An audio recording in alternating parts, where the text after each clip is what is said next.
Hi everyone, welcome to another week of The Week Ahead. My name's Zack Grimes from the Loris Trust, and I'm joined today again by my co-founder Ryan Green from Eduprise. And today's guest, we're joined by Flavia Cerrone, who's the head of marketing and comms at Belle Vue Education Trust in North London. First of all, Hello. hi Flavia, hi Ryan, how are you both today? Yeah, I'm good, thanks, Zach. We've got to say it is a disappointing evening. The first half we all thought we were in there. And then a disappointing second half. But hey ho, let's not dwell on that at all. What I can say is though, I took a personal win by winning the dad's race at my daughter's sports day. So at least I've got some sort of trophy to take home. Brought a cuppa home. Yeah. I'm telling everyone because I'm shocked as much as everyone else was that I won on the day. Yeah, maybe you need to have a chat with Gareth Southgate on how to get over the winning line, But yeah, we still maybe he'll come on as a guest one day. But, how are you, Flavia? Yeah, very good, thank you. Equally sort of disappointed, no trophy to take home, but I had a few friends at home for dinner, so that was nice. Good stuff. Flavia, would you mind just for our listeners and viewers today, would you mind just giving everyone a bit of an overview of your background and the trust you work for? Yes, I mean my own background is quite varied because I used to work for many years for the Royal Academy of Dance. Then I sort of slightly changed direction. I moved into yoga, so I became a yoga teacher, became a yoga teacher training manager. Worked sort of in education, but on that side. And then I ended up after another change at the Belle Vue Education Trust, bringing together what I learned in my previous 2 years, lives, 20 roughly years. Add the zero there. And yes, so the Belle Vue Education Trust works with primary schools, 11. Although we're nearly just about sort of finishing up the different paperwork for having another school joining us. We are predominantly in London. Having said so, spread around London. So north, south, east, west, and also Berkshire. So I think 5 or 6 of our schools are in Berkshire. So Reading area, Woking area. So it's geographically quite spread, although we sort of tried to create these geographical hubs because, with schools is all about the community you serve. So different schools will have, in different places, will have different needs. So there we go. We are quite, as the SATs results come through, although they're not quite validated yet by the government, but they've been really, really good. We had 13% above national average for reading and writing combined. So we're very, very proud of that. And yes, very, very different schools as well. So all of our marketing needs are quite different. All of our sort of, needs from each school perspective, parents' perspective, office perspective are quite different for each of them. So that's it's been a steep learning curve for me for the first year. Brilliant. Well, I mean, we're going to go unpick a little bit more about that. So, I'm really intrigued to know more about the setup you have across the geographic regions. Obviously, it's a very busy time of year coming towards the end of term. But what does your week ahead look like? About this after you invited me on, because it's always very difficult to say because it's like a puzzle. So you've got so many different things to do and to work on all at the same time. At least that's how I tend to work, or that's how I feel. I don't know if other sort of educational communicators are in a similar situation.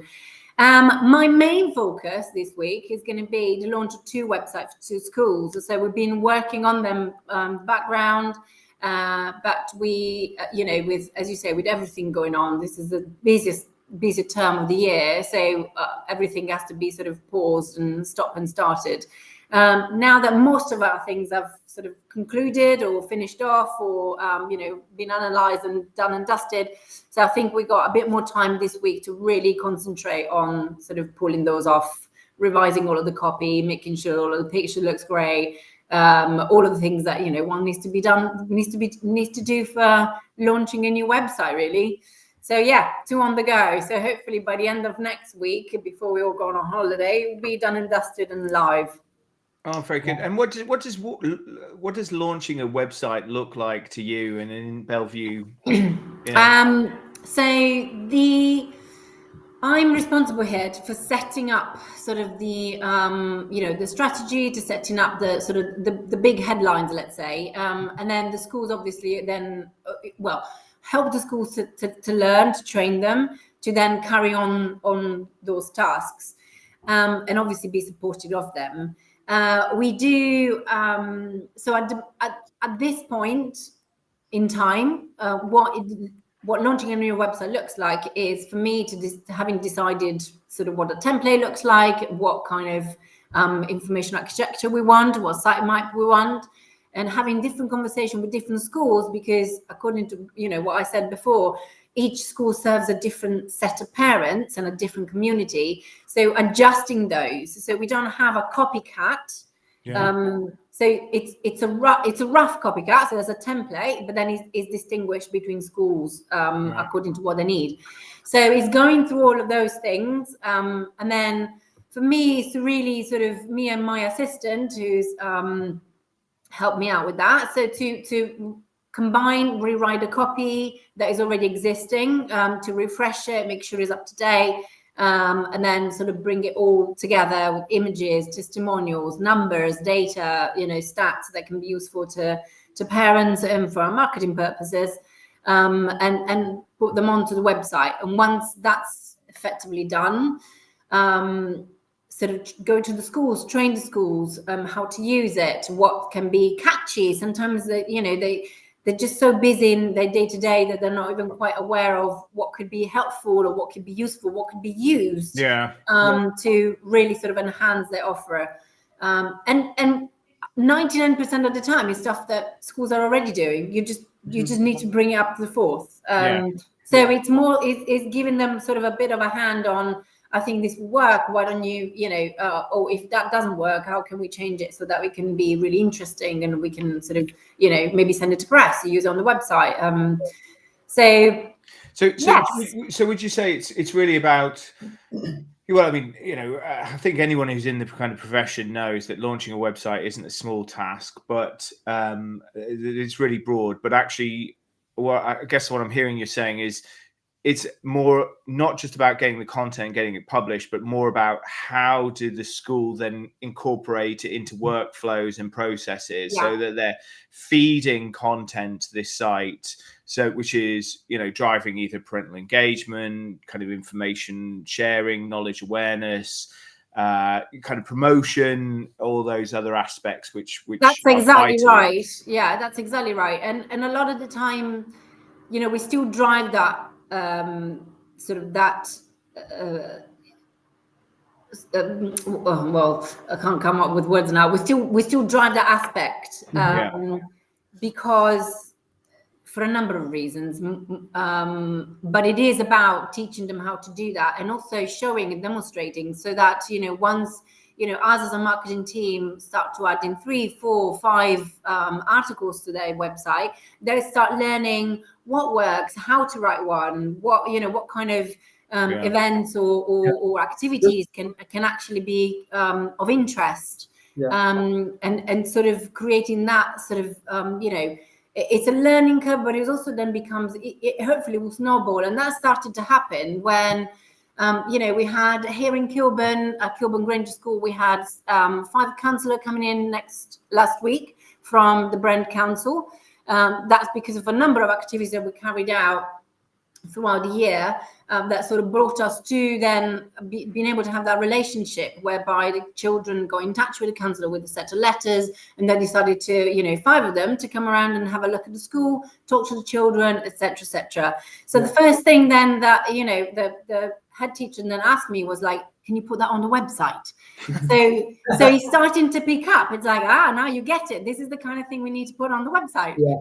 This is the kind of thing that adds to the children's learning. This is so it's sort of starting to snowball in a sort of organic way.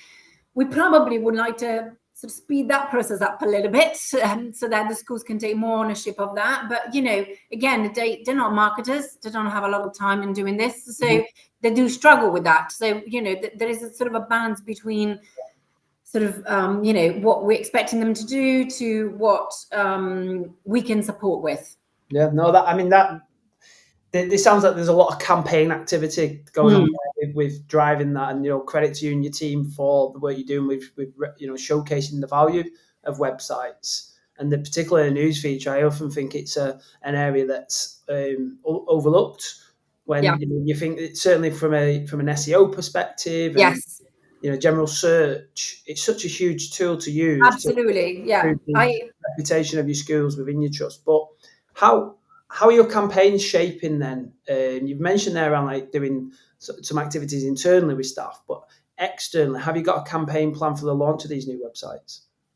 That's a very good point, and the honest answer to that is not really. It's been such sort of because of the time that we have and the need for schools to have new websites, because the ones that they are in place are very old and they don't respond to our needs anymore. The focus has been actually on that. So it's just trying to get us over the line and then sort of do the promotion of the new website afterwards. But with Kilburn, which is our first website that we relaunched, it's been hugely successful. We had we went from something like 350 searches a month to 3,500. That's combined with other press purpose, social media and press activity, as mentioned. So it's all of a puzzle. So he's also trying to teach the school that it's lots of little bits that all come together to then deliver those results. I mean, they're great puzzles. Do you find that like the leadership teams in the school are taking note of those and really seeing the value from them? Yeah, absolutely. You're absolutely right. And I completely agree with what you suggested in terms of the news feed, because what happens a lot of the time that the news feed goes dead. And there's not enough new content to push the SEO. And what most schools do, which I'm trying to move our schools away from, they just stick a PDF on a website that is not searchable. So then we have basically, although the static content is valid as such, but it's very static. So there's no refresh. I think so for us, it's really important to start teaching them how to add to the news feed, and then how to teach them how to use sort of a newsletter properly. So then you refer from the newsletter back to the website, and that's where the real content is. So it's shifting that idea from sort of, add to the website and then newsletter refers to, instead of the other way around. Yeah. And that finding that as a cultural change is quite difficult, because when I first started in education, I was gobsmacked that this was still happening. It's not happening anywhere else I've ever worked in. But I can see it's very hard. It's a very hard shift. Yeah, I know Susie from Learn Academies Trust, and I think we mentioned this, and the fact that trying to get schools to understand that it's the website is a destination venue now. You've either got to put, like you said, put it on your newsletter, or you've got to put something on social and then link back to them to drive that engagement, because people just don't trawl the internet or look around the school website to see if there's anything changed. They need to be informed. No, they won't. So absolutely. So that your regular parent or even a prospective parent might go on the website once or twice, and that's it. Once they know that there's no new content ever produced, they will never go. They will never go again. There's no reason. Then they get the link to their newsletter. That's all they need. So that will never. It's not an incentivized way of doing things, and Zack said it just really goes on. Sort of you cut out all of the SEO and the Google searches and all of that area, which is huge. So I think for me that's valuable. I'm fortunate that I've been able to do a piece of work across my trust where we actually have a good process in place. And it's good to be able to share that across the market network, because it is crucial, particularly around some of the sector challenges. And I just want to kind of unpick your kind of experience and how you'll find it. But how are you addressing some of the sector challenges around admission, staff recruitment? It's really hard at the minute. There's three sets really of massive challenges for us, I think, as a sector. So one is staff recruitment, and for obvious reasons, which I'm not going to go into now because it's way too long. Two is also recruiting trainees. So like, how do you convince new people to come on board and wanting to become teachers?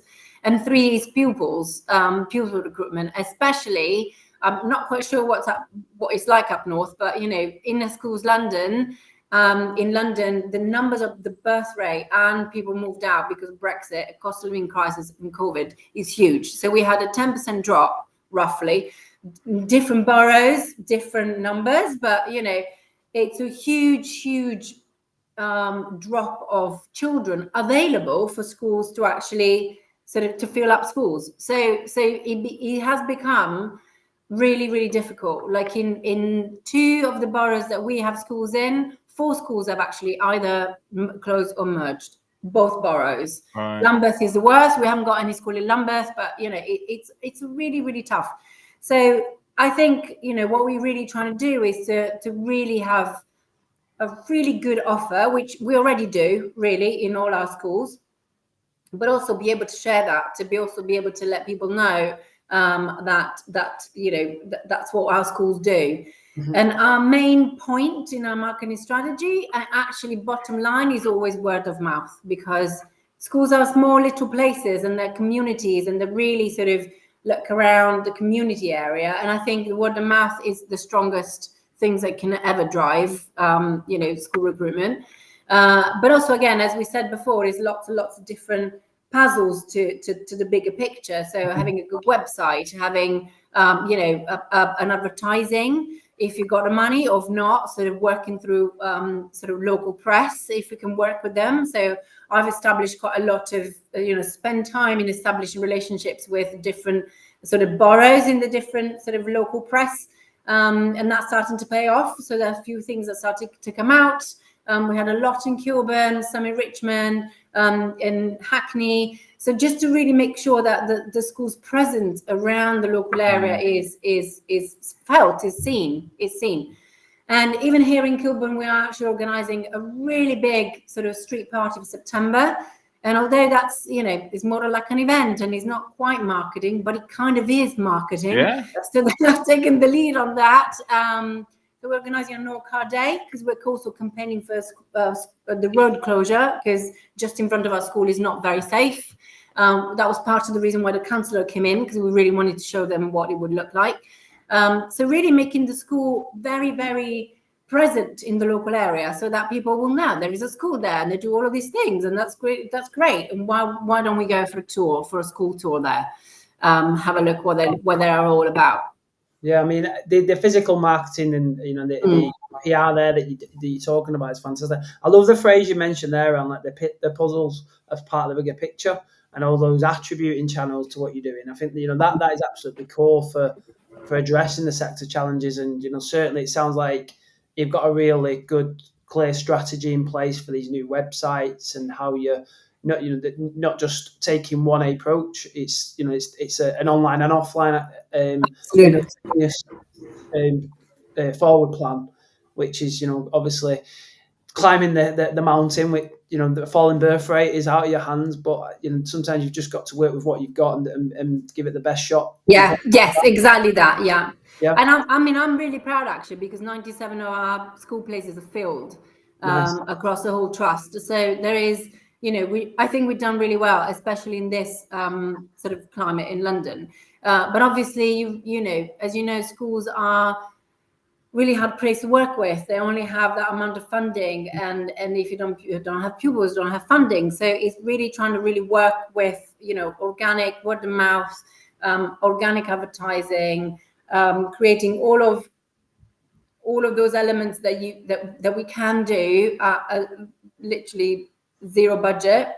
Mm-hmm. That create that element of yeah, that bigger picture, so that it's not just, you know, the website, but is, you know, how we're using social media, how we're using, you know, maybe cheap advertising for next door, local parks, sort of fair, or, you know, actually creating an event, especially for this, you know, to get to school now, to campaign about something. And so, yeah, it's lots and lots of different things, which is what I always try and explain to schools as well. It's lots and lots of different things all the time. Yeah.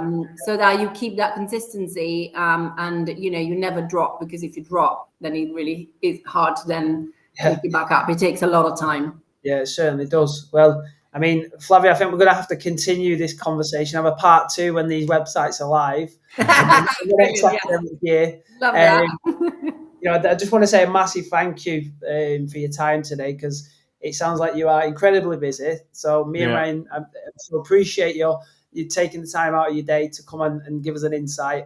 You know, I found that very insightful. I'm sure a lot of our viewers will, and you know, I'm sure people will want to reach out to you, because websites are always on somebody's radar, me included. Yeah, very happy to, you know, answer any questions. And well, thank you for sort of inviting me over, and asking me really interesting questions as well. Oh, well, we'll definitely have a part 2 in the next academic year. You know, it's great to hear how the websites are going. I'm sure everyone watching will as well. But yeah, we just want to say a massive thank you. Any closing comments from you, Ryan? No, just have, you know, I hope you get a bit of downtime. I know you said you were working. We were catching up earlier, and you said you were working over the holidays. So enjoy the break when it does come to you, for sure. Yeah, looking forward to that. Yeah, I think we all are. I think those of us that work over the summer, I think the thing we look forward to most is the lack of emails. Yes, absolutely. The emails just fall off a cliff for a few weeks. So yeah, that's absolutely. But yeah, All right. Thank you, Flavia. Thank you. Well, thank you very much for you.